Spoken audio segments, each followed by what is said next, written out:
توقع ہے کہ یہ پازیٹیولی چلتا رہے گا اور ایک پولیٹیسائزیشن ہوگی اس میں. تو آپ سمجھتے ہیں کہ گوادر اور چائنا پاکستان اکنامک کوریڈورز کی جو ڈیولپمنٹ ہے اس کے لیے راستے صاف ہو گئے ہیں؟ راستے تو صاف کیے جا رہے ہیں، اس میں کوئی شک نہیں ہے، مگر میں یہ سمجھتا ہوں کہ جب تک بلوچستان کے لوگوں کو آپ آن بورڈ نہیں لیں گے، ہیومن ریسورس ڈیولپمنٹ نہیں کریں گے.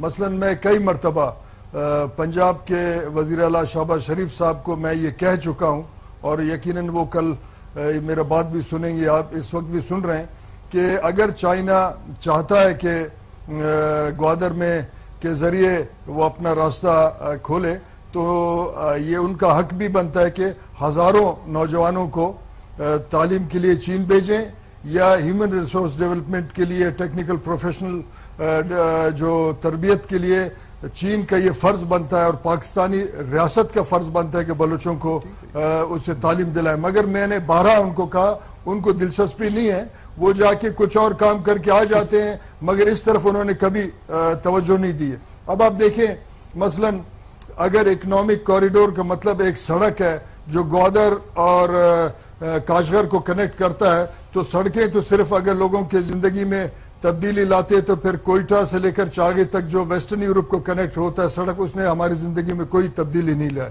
جب تک پورا اختیار اور ہیومن ریسورس کا ڈیولپمنٹ نہ ہو اس وقت میں یہ سمجھتا ہوں کہ بلوچ اس تمام اقتصادی سرگرمی سے محروم رہیں گے.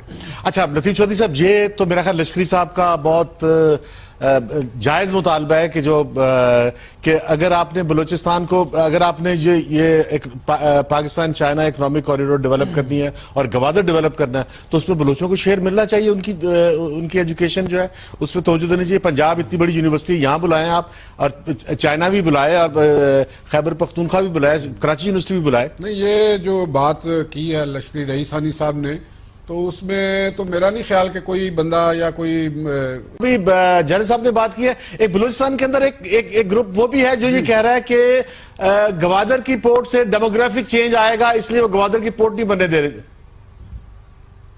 کہ پشتون وہاں چلے جائیں گے بہت زیادہ. سب یہ سوچتے ہیں، دیکھیں نہیں ہم سب یہ سوچ رہے ہیں. میرا اپنا بھی نقطہ نظر یہ ہے، اس کے لیے خصوصی قانون سازی ہو تاکہ بلوچوں کو اعتماد ہو. اور پھر میں یہ عرض کرنا چاہتا ہوں کہ جیسے جنرل صاحب نے کہا کہ خصوصی قانون سازی کیا ہو لشکری صاحب؟ مطالبہ پیش کیا لشکری صاحب یہ خصوصی قانون سازی کیا بات، ذرا ایکسپلین کریں اس کو. مطلب آپ دیکھیں دبئی میں جو اربوں کا آبادی ہے وہ غیر اربوں سے کم ہے، مگر قانون کے تحت پھر وہ اس طریقے سے چل رہے ہیں کہ وہاں کوئی ٹکراؤ پیدا نہیں ہو رہا ہے. اس طرح کا قانون بنائیں. پھر میں یہ عرض کرنا چاہتا ہوں، پھر میرا ایک مطالبہ تھا شہباز شریف صاحب کو، میں نے کہا کہ چین گوادر سے فائدہ اٹھا رہا ہے، اگر گوادر نہ ہوتا تو پھر کاشغر کو آپ کس کے ساتھ لنک کرتے؟ گوادر سے فائدہ اٹھا رہا ہے. چین کو چاہیے کہ جو 45 ارب روپے جس کا اکثر حصہ شاید لاہور اور گرد نواح میں خرچ ہو رہا ہے، اس میں بلوچستان کے نوجوانوں کو تعلیم، تاکہ وہ اس تمام اقتصادی سرگرمی کا مکمل حصہ بن سکے، تعلیم کی طرف لے جائیں. مگر اس میں کوئی کسی کو دلچسپی نہیں تھا. میں یہ سمجھتا ہوں کہ شاید کہیں نہ کہیں کوئی بدنیتی ہے. اچھا لطیف چودھری صاحب، یہ جو لشکری صاحب نے بہت ہی آہستگی سے بات کی ہے وہ بڑی امپورٹنٹ بات ہے. وہ سمجھ میں آ رہی ہے جو وہ یہ کہہ رہے ہیں کہ ایک وہ سمجھ تو سارے لشکری زبان سے شاید نہیں کہنا چاہتے، پولیٹیکل آدمی ہے نا، سیاسی آدمی، لیکن انہوں نے کہا یہ ہے، میں ایکسپلین کرتا ہوں، انہوں نے کہا یہ کہ آئین میں ترمیم کی جائے کہ بلوچستان کے اندر جو گوادر کی وجہ سے جو پشتون یا پنجابی جائیں گے ان کو ووٹ کا حق نہیں ہونا چاہیے.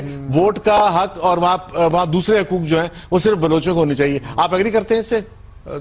بیٹھے ہوئے ہیں کہ پاکستان میں جو ہم نے بلوچوں کو حصہ نہیں دیا نیشنل بیوروکریسی میں. کتنے سیکٹری ہیں، کتنے ایمبیسڈر ہیں، کتنے آپ کی نیشنل کارپوریشنز کے ہیڈ آپ نے بلوچ لگائے ہیں. بلوچوں کو ہم نے، بلوچوں کی ناراضگی کو تھوڑا جینون بھی مانے. ہم جب آپ محبت کہاں کی ہم نے، کو قتل کریں گے وہ یہاں پڑھنے نہیں دیں گے تو کہاں سے بلوچ پڑھ کے آئے؟ اور یہاں پنجاب میں تو انہیں عہدہ دے سکتے ہیں، نہیں دے سکتے ہیں، یہاں کیوں نہیں دیتے آپ عہدہ؟ بھائی آپ پڑھے لکھے ہوں گے تو آپ کو عہدہ ملے گا نا. آپ اٹھا کے ان پڑھ کو لگا کے تو کہیں لگا سکتے. بات یہ ٹھیک آپ بات کر رہے ہیں کہ سرٹن پرسنٹیج وائز بلوچوں کا وہ حصہ نہیں ہے، لیکن اس حصے کو لینے کے لیے بلوچستان والے بلوچوں نے خود بھی اپنا کام نہیں کیا. میں یہ بھی آپ کو بتانا چاہتا ہوں. یہ اگر وہ تعلیم حاصل کرتے یا تعلیمی انسٹیٹیوشن کو وہاں پہ بننے دیتے، مطلب یہ بڑی تلخ قسم کی باتیں ہو جائیں گی.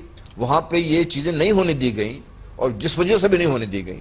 اگر وہ لوگ ہمارے تعلیم حاصل کرتے، وہ جہاں پہ لوگ کام کرتے، محنت کرتے، جن کو دیکھیے وہاں پہ بہت سارے ایسے لوگ تھے جن کو ہم حکومت یا لوکل تھے لا کے ان کو باہر میں پڑھایا جا سکتا تھا.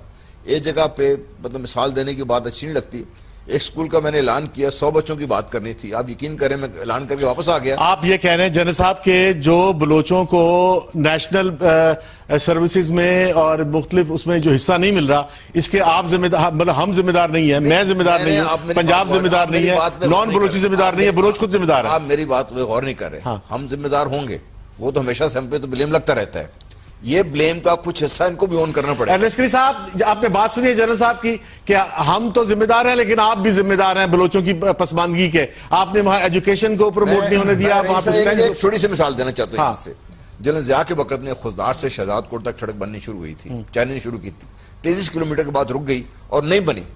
ٹھیک ہے، وہ اللہ کا شکر ہے کہ جنرل مشرف کو مجبور کیا گیا تو مشرف مان گئے اور سڑک شروع ہو گئی. میرا خیال ابھی کمپلیٹ ہوئی کہ نہیں.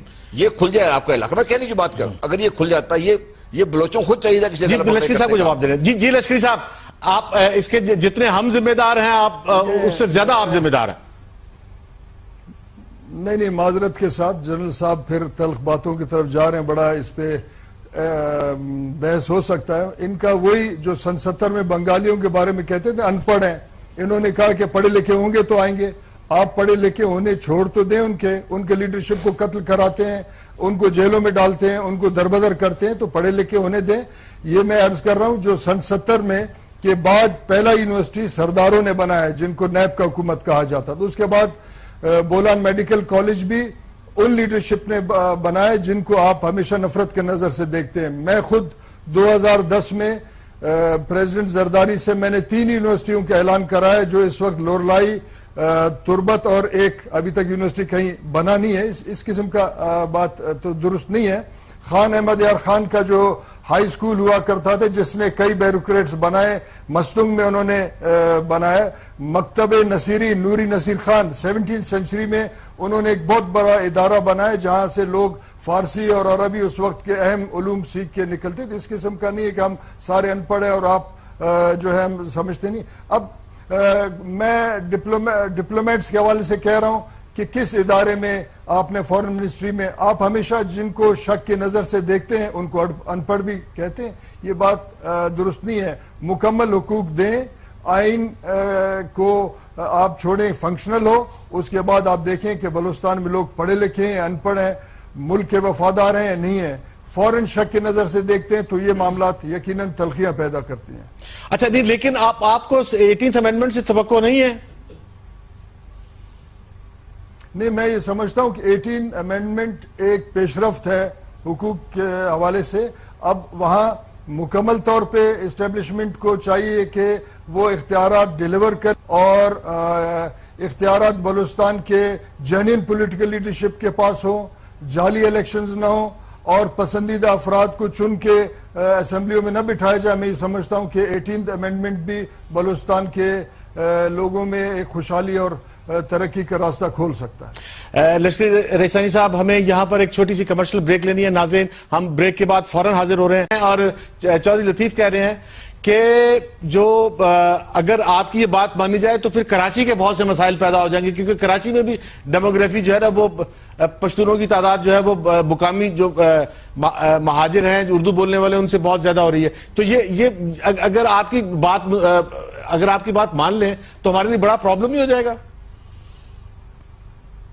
نہیں، میرا بات نہ مانیں. آپ ایک اور کام کریں کہ بانی پاکستان اور خانہ افقلات کا ایگریمنٹ ایک دفعہ پڑھ لیں، پھر تھوڑا سا اس پہ ہم بحث کرتے ہیں.